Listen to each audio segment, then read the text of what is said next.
Good day and welcome to our podcast, Elevating Today. My name is Aakash Patel, President and Founder of Elevate Inc. We are a strategic business consulting firm founded in Tampa Bay area in 2012. We've helped over 200 companies since inception. You're watching our podcast, Elevating Today, where we feature our clients, guests, and community leaders that are always helping our city elevate Tampa. Today is episode 24 of season 1, and we're so excited to have our guest, Dennis Hartin of Hartin Dynamics. But before we welcome Dennis, I want to recognize one of our newest clients, College Hunks Hauling Junk to Team Elevate. With over 130 locations in the U.S. and Canada, College Hunks Hauling Junk have you covered no matter what the size of your move. Their moving and junk removal services in Tampa offer comprehensive solutions designed to make your move easier. I know because I used them last month when I moved into my new home. Their fully licensed, insured, and bonded team can help provide all the essential tools like boxes, labels, industrial tape, mattress covers, paper pads, packing peanuts, and so much more. They also offer free estimates and same-day service options. Moving can be stressful, but with College Hunks Hauling Junk, it doesn't have to be. Congratulations to Nick Friedman and Omar Soliman, the co-founders, on a successful business. We're so excited to have you on Team Elevate. Thanks so much for watching.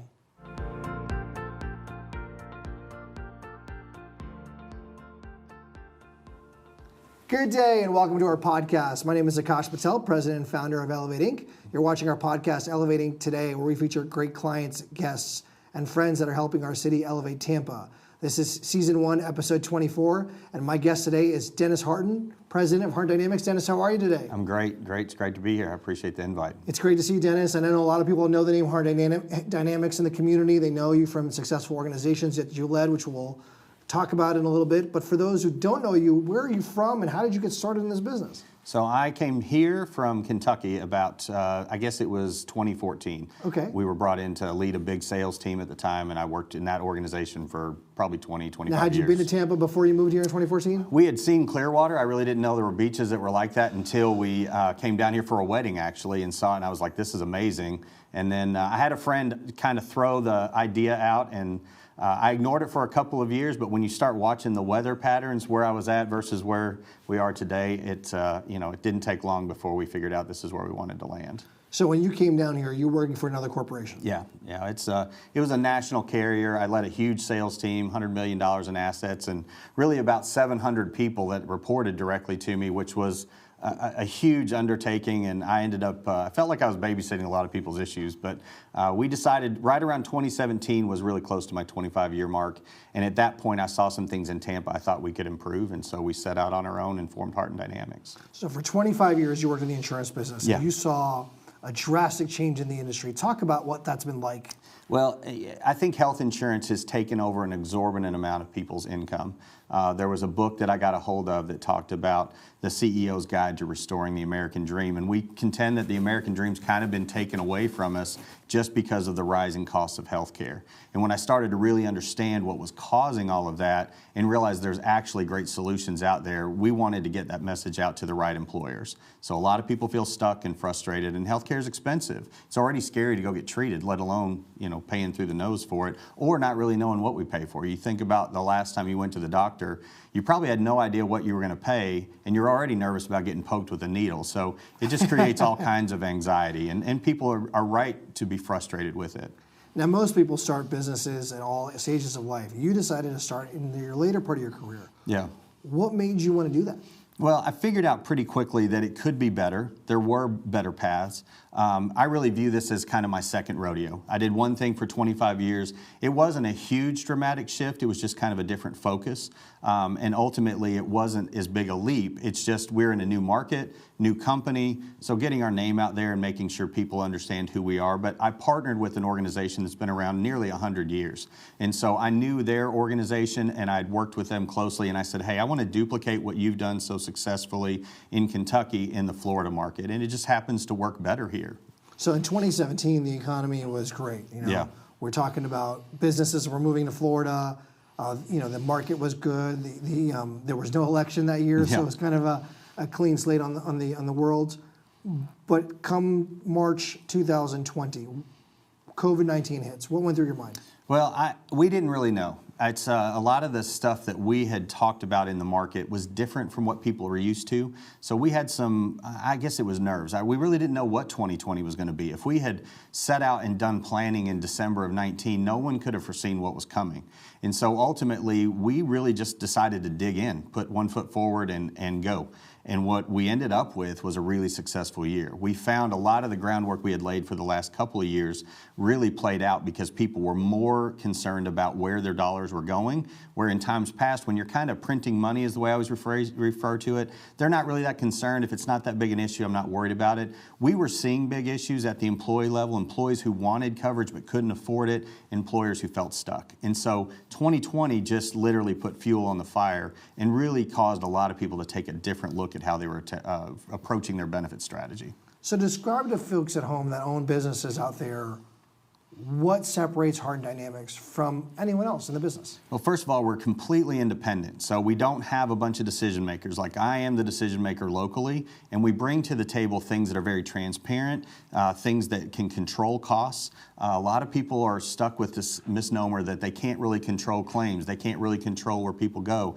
The truth is we don't want to control where they go. We just want to educate them. Right. People don't know that there's not necessarily, in healthcare is unlike so many other products where you pay more money, you get higher quality. That's not always the case with healthcare.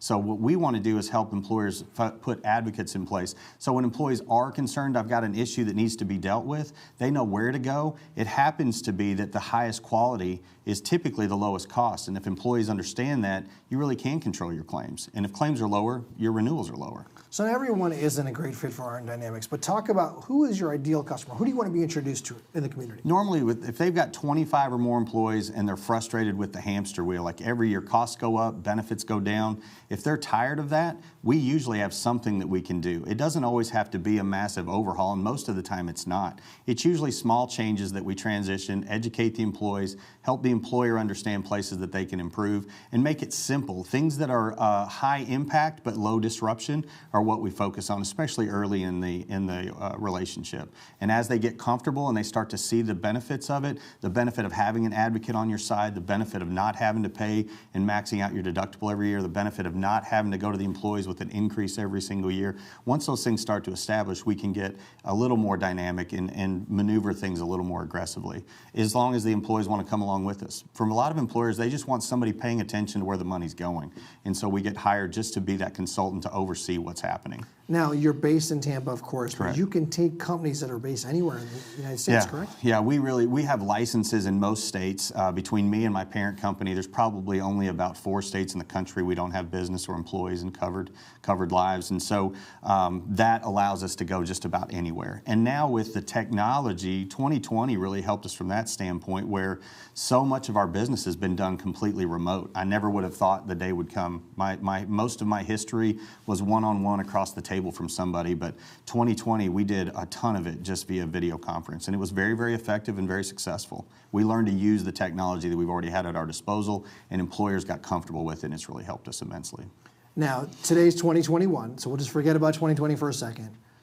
5 years from now, where is Dennis Hartin and where is Hartin Dynamics? Well, we expect we'll be a mainstay in the Tampa market. There's some great people here who do great work, but we think our approach is very forward-thinking. We think the transparency people are becoming accustomed to and expecting for where their dollars are going. And so from that standpoint, we want to be the forefront in the industry for the area. We want clients to know that we're there to help them when they have those issues. We know that healthcare costs are going to continue to rise, and there's some things you can control, some things you can't. You know, when it comes to legislation at the federal level, when it comes to local issues, when it comes to hospitals and changes, we can't control all of that. So we help employers navigate around that. We think in 5 years, it's going to be dramatically different. Forward-thinking technology is going to be significant. We think mental health is going to play a major role. And so we've done a ton on that front to be really forward-thinking. Talk about some of the things you're going to do or you're planning to do with mental health, especially because, you know, we saw the awareness factor for 2020, you know, such an impact with mental health. What's Hartin Dynamics planning to do? We've been watching very closely because it was a hunch theory, if you will, but we're starting to prove that your mental health directly impacts your physical health. Correct. Right? So I think that's pretty common today, but when I said that a year ago, it wasn't necessarily just an automatic agreement. So I think people are seeing how it impacts us physically. We expect that's going to start to play out in claims. So we've partnered with the National Center for Performance Health very closely. Right now, we're doing simple things, right? Again, high impact, low disruption. We have what we call an emotional vaccine that we've developed with the National Center for Performance Health. So imagine a simple video of some quick topics that get dripped into your text campaign. So 1 minute every week of something that can keep you in a positive front and give you actual action items, things that you can do to protect yourself. Because what we've seen with mental health is it starts with a little stress and anxiety, but it turns into not eating right, slowing down your exercise, which then turns into potentially diabetes and heart disease and addiction and things. It's a really bad path. We want to keep you in those positive places and in a positive headspace. We think that will dramatically impact claims. Now, a lot of people are looking at you and saying, wow, you started a business in 2017, it's now 2021, you're successful. People must come up to you and ask you all the time, why did you or how did you become so successful? What do you attribute your entrepreneurship success to in these last few years? I would say the biggest thing is just grit. Like, I don't know when to put the shovel down. Like, there's been so many obstacles in the last 3 years, it's been overwhelming is an understatement. So 2020, I've had some people say, hey, you look like an overnight success. Well, they don't see the years prior where you just literally felt like you got your teeth kicked in on a regular basis. So from my standpoint, it's just pure grit. Honestly, when 2020 hit, I didn't have time to sit and worry about what might happen. All I knew is I had to get up every day and go do everything I could to positively move the company in a positive direction. And more importantly, I could see where people needed help. And so I felt like that's got to be a combination for success. When you see the need and you know you have a solution, I was trying to scream that solution everywhere I could. Yeah, we've been in business at Elevate Inc. for over 9 years, and you were the first client we've ever had where we met on Zoom, and we were hired through Zoom. Yeah. So, the whole world has changed for sure. So a lot of times when we're talking about, your business, also time management is key because a lot of entrepreneurs have to juggle a lot of things. Your work-life balance is such where you just became a grandfather 5 months ago. Yeah. So talk about how it is being a parent, a husband, a grandfather, and a successful business owner. How do you juggle everything you've got going on? I don't know that I'm a good example of that. I certainly have learned to prioritize in life, and what I try and do is when I'm in the moment, I try and be 100% in the moment. When I'm there with the kids, when I'm there with the grandbaby, when I'm there at work, when I'm with a client, I try and focus 100% where I'm at. And then I also try and block my time, because if I don't block the big things, then I never get to them. There's a lot of small things that I wish I could pay more attention to that I'm just not able to anymore. But we have a good team behind us. That was the benefit of partnering with my parent company, is I've got a massive staff that support everything that I can't get to. And so we've got it pretty well under control. Now, my wife would probably tell you she'd like me to take a little bit more time, and we look forward to hopefully doing that in 2021. COVID this year did put us, we like it or not, families were pushed a little bit closer together. I'm fortunate that mine's amazing, and so we got a lot of great time with them, a lot of nice walks with the dogs, and the grandbaby's amazing. Like, I can't imagine, I never dreamed you could love something as much as your first granddaughter. So it's amazing. So now, we talk about books all the time. Not only are you an avid reader, but you're an author. Talk about the book that's coming out next week. Yeah, we've had a couple that hit in 2020. That was interesting early on, which one was really about sales coaching. But the one that's coming out I'm most excited about, because here in Tampa, we've done some really important work with a charter school. The story is actually in a book called The Top 25 Change Makers. The website is actually up and live now. It'll launch in February of 2021. And so Florida change makers, people who actually went out and figured out a way to succeed in 2020. And so we're really proud of that story. The biggest part of that story that I think is amazing is we were able to find there's a small charter school, about 150 people, 100 on the plan, so not a massive school system, but to them, we saved them a couple $100,000. That's going to be money that they can put in other places. And space right here. Yeah, it's 30% of their money that was going out of state, going to a big carrier, is going to be able to stay right here in our economy and go back in those teachers' pockets, which we think is critically important. I don't think our teachers are paid enough. I think they're dramatically underserved, and the truth is that money doesn't have to go outside of our state. How did you save them so much money? What's the Hartin Dynamics secret? We actively manage the health plan. You know, a lot of people just want to hit the easy button and I'll just pay it. And as long as you can afford to pay it, great. But if you're tired of paying a ridiculous amount every year, if you don't understand how we could be shut down for surgeries for 3 or 4 months and still get a 15% increase, even higher than that in many cases, we can show you why that's happening and why you're being taken advantage of as a business owner. So, you know, you've talked about your vision for 2021 and you've talked about your success, but what I always talk about at Elevate Inc. is reasons Tampa has swagger. So I believe that the reasons people are moving here because we've got this great community in America that no one knows about. You said it earlier, but tell the audience why Tampa is such a key to your career success. We look at it for a lot of reasons. It's an amazing place to live. Anything that you want to do in life is around here, which is great for us. So quality of life is tremendous. I think that's why you're seeing everybody wants to be here, which is great. It creates this massive hodgepodge. You know, I'm from Kentucky, which is very much a good old boys network.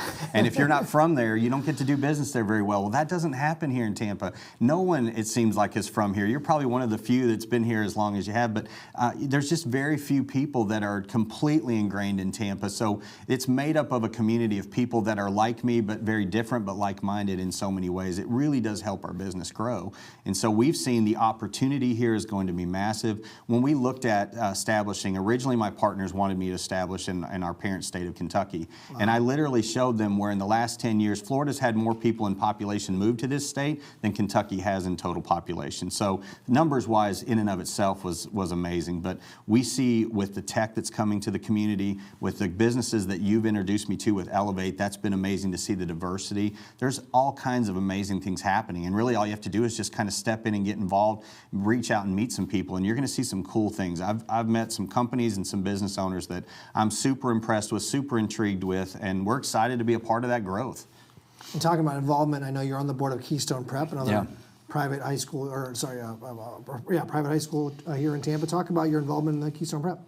They've been phenomenal. So I love what they do. I kind of got tied to them through a few things. Some of our work in mental health, some of our work with the autism community. I love their feel. They're just such a great place, especially this year when you've got kids who need and want more special attention, kids that are struggling with anxiety, and people that would benefit from a smaller class size. Keystone Prep is a perfect facility. And so they just do a lot of amazing work for those students. And again, I have found a passion trying to help our future. It's our future generations, right? If we don't like the way the kids are responding today, I mean, we're responsible as parents and as adults and as leaders to try and help make it better. And that's a small impact. I don't know that I've had a massive impact there yet, but I love the group. I love where the school's headed. I love their vision. I love the rest of the board. They're doing some amazing things to try and really make a big impact. And I think they're serving an amazing population in our area. You mentioned the autism community. You're connected there as well. Yeah. So I got invited to be on the board for Autism Shifts with Vicki Westra, and that was really in an effort to help the businesses. I'm on the board for HR Tampa as well this year, and I'm dealing with HR directors who, prior to COVID, were really struggling to find the best talent. And here in the autism community, we have an amazing community that we can train that 90% are not employed, and that puts a strain on the community in many cases. There's a lot of parents that don't know where to go, don't know what to do, and Autism Shifts changes that mindset for people and helps train up those students, really kind of 18 and up. We train them to go be effective in college, go be effective in the workforce. And so it's a whole population of people that we can put to work that at the time we were looking at before COVID was a 3% unemployment market. So there's a whole lot of things that I've found that they can accomplish and that they're working. When we get these guys placed in the right fit in the right businesses, it ends up being, they end up becoming Employee of the Month immediately. They're super focused. They pay attention to what you're saying. They're not trying to answer your question before you even finish the question. They're listening. And, I don't know an employer around that doesn't want a dedicated employee that pays attention to what they're asked to do. So, everyone has different people in life that they call mentors. Have you had a mentor that's impacted your life and your career? I've had a bunch, luckily. The president of the company that I partnered with, Roy Riley's been amazing. He's been a quiet mentor behind the scenes. I've had a lot of people in the industry. I've been very fortunate and blessed with amazing people all the way around me. Locally here, one of my good friends has been Dr. Mira. It's just we couldn't be more opposite, but we make a great partnership and great friends now, I can say. And so he's helped me navigate just the Tampa community. He's been here for 30 years and well respected, and we just love what he does does for really the juveniles that we have in our community, and really the important role that I think he's going to play in the future. So it's guys like that I try and surround myself with. And listen, if I had to name every mentor I had, we wouldn't have enough time in the podcast. So Dennis did not get here by accident. And then on the flip side, do you take time to mentor young professionals that are trying to find themselves in their careers? Yeah, we were talking with the group here recently. I mean, we've got a block of kids that are looking towards YouTube and technology, and I've played some small roles there with some of my son's success with YouTube recently, and so it's been great to see some of that happen. We do a lot within our church organization where we can. My kids have now kind of grown out of that youth age, so I'm working in other areas that really do align with some of the mental health things that we do, but ultimately we try and help everywhere that we can. And I'm spread way too thin right now, but we're starting to see some of the fruits of those labors here locally. Now, I know you are super active in HR Tampa. You mentioned you're on the board now. Why is that an organization that's important to you? Because I mean, it seems like, you know, the HR world has changed completely, and it's almost it's a revolving door. Yeah, unfortunately, that role has a lot of pressure on it right now. They already were, I think, overburdened with regulations, and they're kind of the one stop. When anything goes wrong with an employee, it's always landed in the HR person's lap. And unfortunately, there's not a guideline for everything. And in HR, we try and put guidelines around everything. And it's just, as soon as you've got it all written down, somebody makes up some other way to, make the rule book invalid. So, and then COVID hit, which created all these new guidelines. The reason we get to set 10 feet apart, right? And it's all of those things that businesses are having to do. And so much of that lands in the lap of the HR community. I just want to make sure, one, I protect my clients by being knowledgeable and understanding what they need to pay attention to. The second thing is regulations change so quickly, it's hard to stay on top of them. How many times have we seen the CDC guidance change since January? I mean, it's almost an impossible task to remain completely compliant. So we're just looking at what all the compliance issues are. And so that community brings those people together. They share great ideas and solutions. And I always want to be in the middle of that. We do the same thing on the insurance front. We're in a bunch of organizations where we're thought leaders, and Health Rosetta is one of those big organizations on the insurance front as well. So it allows us to be in the mix and have a say-so and a seat at the table. Now, part of your leadership in your community and in your company is to recruit and retain great new hires. So this talent pool in the Tampa area, what do you see in this talent pool? I see that we have an extremely strong, diverse, educated, professional, forward-thinking. What that creates for a business owner is if you're not stepping your game up to attract that talent, you're going to lose that talent because there's a lot of competition for the best people. So there's plenty of people still looking for work, and I think if you're searching for the right people and you're willing to invest in them, you'll get the best and they'll stick with you. But I think if you're just kind of mailing it in as an employer and just showing up and collecting the checks and you're not paying any attention to your people, there's a lot of great places for them to go to work in our area. Well, we're running short on time. I know I've asked you a little bit about your business and your personal life. Is there something that I didn't ask you wanted to tell the audience about? I would say ultimately the biggest thing that I struggle with employers is we have been trained as a community to look at your benefits when open enrollment hits, which frequently is 30 to 60 days before you've got to have everything buttoned up and completed. That's probably the biggest mistake I think employers make that we want to try and correct. There is never a too soon to get started. If you're going to make any meaningful change, it doesn't have to be an overhaul, but it does need to start sooner rather than later. And if the person you're dealing with isn't giving you the best advice or you're just not certain, I would say reach out and I'll at least share with you some of the things we do and you can figure out if it works well for you or not. And we'll put your email and your website up on the screen. But Dennis Hartin with Hartin Dynamics, you've led a great career, and we appreciate you being in Tampa and growing our economy here. And we love working with you at Elevate Inc., so let us know how we can help. No, thank you very much. You guys do a great job. I never would have dreamed the connections that you've been able to put me in front of. I think I challenged you on the front end, and you certainly have over-delivered, so thank you for that. I appreciate it very much. Well, thanks again, Dennis. This is Aakash Patel with Elevate Inc. You've been watching our Season 1, Episode 24 podcast of Elevate Inc. today. Thanks so much for joining us.